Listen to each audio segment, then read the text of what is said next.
बिस्मिल्लाहिर्रहमानिर्रहीम। अस्सलाम वालेकुम। सीखते ज़िंदगी चैनल में एक बार फिर खुश आमदीद। नाजरीन, अगर आपने मेरे इस चैनल को सब्सक्राइब नहीं किया तो प्लीज़ इसको सब्सक्राइब कर लें। जो नीचे रेड कलर का बटन है उसके ऊपर क्लिक करके बस आपने क्लिक करना है तो वो सब्सक्राइब हो जाएगा।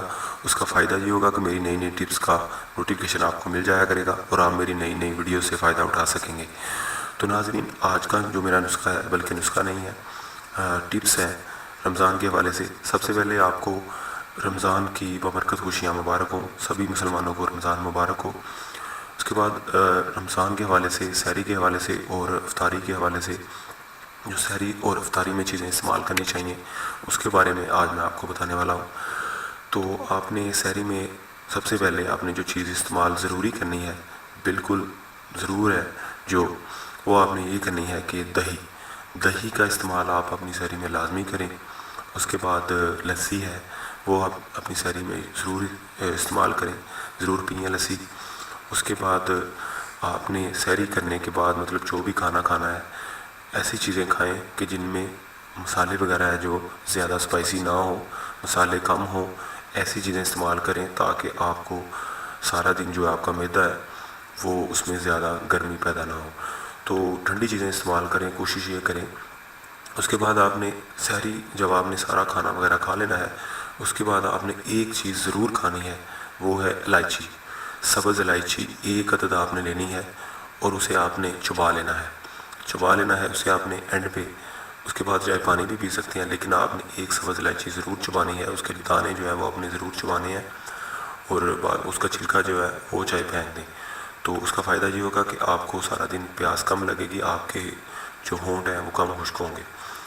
और उसके बाद आपने सारा दिन जो है वो आपका गुजर गया। उसके बाद अफ्तारी का टाइम आ गया। अब आपने अफ्तारी में कौन सी चीज़ें इस्तेमाल करनी है कि जिससे आपकी अफ्तारी सारा दिन जो आपकी पानी की कमी है वो पूरी हो सके। सबसे पहले मैं आपको जो रिकमेंड करूँगा वो है लस्सी, यानी कि दूध की लस्सी जो होती है वो आपने अपनी अफ्तारी में इस्तेमाल करनी है, पीनी है। उसके बाद आपने मशरूबात कोई इस्तेमाल करना चाहते हैं तो कर लें, लेकिन सबसे अहम जो है वो है फालसे का शरबत। आजकल फालसा जो है वो उसका मौसम आ चुका है, वो आप बाज़ार से ले आएँ, उसका शरबत बना लें। अगर आपको नहीं बनाना आता तो आप मुझे बता दें कमेंट्स में, तो मैं आपको उसका तरीका भी सिखा दूँगा। तो इतना मुश्किल नहीं है, उसका शरबत बना के उसको आप अफ्तारी में इस्तेमाल करें तो वो बहुत अच्छी चीज़ है। सारा दिन जो आपके मैदे में गर्मी जमा हुई होती है उसको बिल्कुल दूर कर देगा। उसके अलावा आप कतीरा गूंद और तुखमलंगा और इस तरह की जो चीज़ें हैं, इस्तबगोल का छिलका, इस तरह की चीज़ें जो है वो आप अपनी अफ्तारी में पानी के तौर पे जो यूज़ करनी है, मशरूबात के तौर पे, वो ये यूज़ करें। बोतलें वगैरह यूज़ करने की बजाय वो आप ये चीज़ें यूज़ करें तो इंशाल्लाह आपको ज़्यादा फ़ायदा होगा। और इसके अलावा खाने में, अफ्तारी में भी कोशिश करें और सहरी में भी कि चटपटी चीज़ें जो हैं उससे परहेज़ ही करें।